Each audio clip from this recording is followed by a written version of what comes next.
with me as we go on a day tour sa Batar White Beach dito sa Bilbao, Pangasinan. So umalis nga kami ng around 3 AM since malayo nga siya and day tour lang.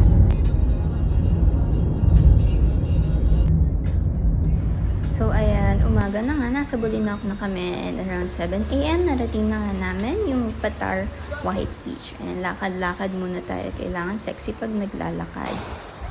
So ayan, ito nga pala yung beach as of April 13 around 7 AM. And then we decided to go on a boat ride para malibot naman namin yung Polipol Island. So bali 1,800 nga yung binayad namin for 7 heads. And then mag-a-add kayo ng 50 pesos per head kapag adult kung gusto nyo matry mag-snorkeling doon sa kanilang fish sanctuary.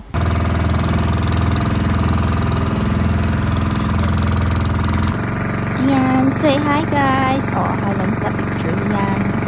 Ayun na nga, so mas inuna namin puntahan yung fish sanctuary para mag-snorkeling kasi sabi ni Kuyang Bangkero, mas malayo daw to. And eto na nga kami, so watch nyo lang guys, nakababa na ako ng bangka. O diba, floating lang muna si ate mo girl. Ayan yung isa kong baby, hirap na hirap bumaba, takot pa yan. Ayan yung magtito, say hi! Ayan, enjoy lang ng paka-floating. Hirap na hirap huminga sa ate mo, girl. Ito na nga, tara at sumisid. Pak. Ang ganda sa ilalim, in fairness. Kaya lang wala pa yung mga fish dyan. Pero kitang-kita mo yung mga corals. So, ayan lang ako sa ilalim ng dagat. Naglalangoy-langoy. And ito na nga yung mga coral reefs natin. Kaya lang nasan yung mga fish. Wala pa sila dito. Ayan, i-enjoy na lang muna natin yung mga view. Lalabas din dyan yung mga isda. And ayan na sila, nakikita nyo ba? Grabe, ang ganda dito sa ilalim. Must try itong snorkeling nila.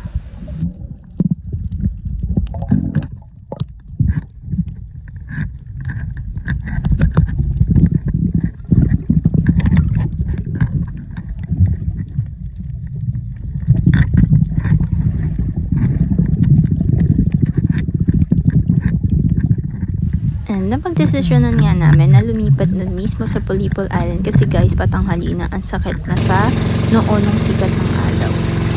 Grabe guys, napakaganda talaga ng view. Alam mo, marirelax ka talaga. O diba, padaong pa lang kami, talagang gustong-gusto mo nang tumalon sa tubig.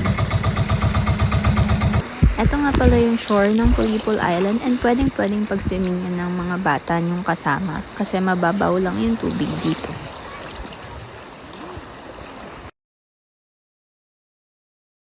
Isa nga din pala sa pwede nyong gawin kapag nagbangka kayo is mag-cliff diving. So, naaya ko yung jowa ko mag-cliff diving, diba? Kahit ayaw niya. Ayan, takot na takot pa kaming dalawa niyan. Buti mabait yung bangkero kasi nauna na siyang tumalon sa amin. Naka-play na to, sir? Naka-play na to? O, sige po. What if hindi pala talaga naka-play yung video? Diyos ko na lang, sayang yung pagtalon naming dalawa. Hindi, sir. Kaya mo yan. Mababa lang yan.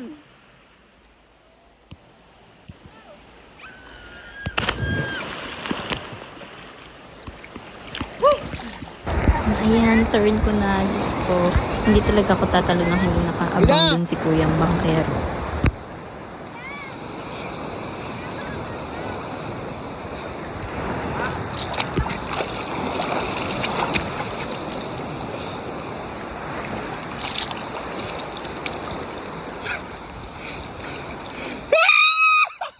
Grabe, pinagtawanan daw ba ng jowa?